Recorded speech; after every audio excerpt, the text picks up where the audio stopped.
طول عمرنا اتعلمنا ان الكوره مكسب وخساره، لكن مش ممكن لما نادي يكسب كل ده يحصل فيه. يعني الزمالك غلب الاهلي يوم الاثنين 2-1 في الدوري.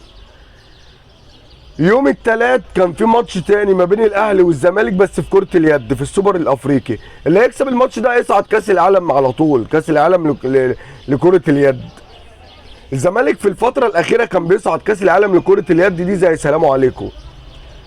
في آخر دقيقتين الأهلي والزمالك متعدين 21 وضربة جزاء للزمالك وطرد اللاعب للأهلي.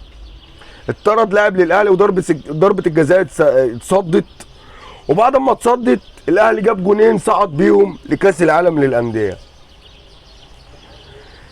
بعدها الاتحاد الأفريقي بعت للزمالك انه هيشارك في الدوري الافريقي.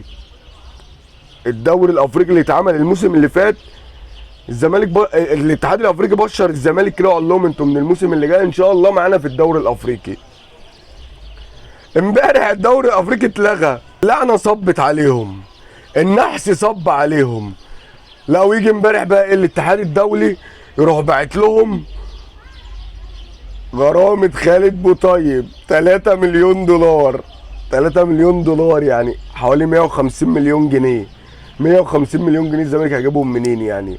3 مليون دولار يجيبوا لكم كهرباء يدفع الغرامة تاني؟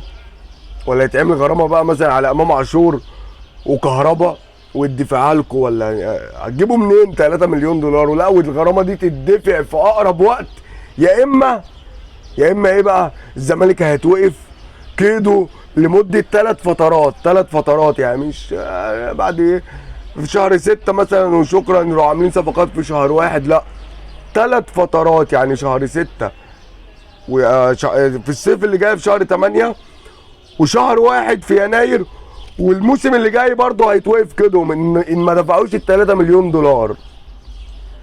والله يعني ما تكسبوش الاهلي تاني لو ده هيحصل لكم تاني.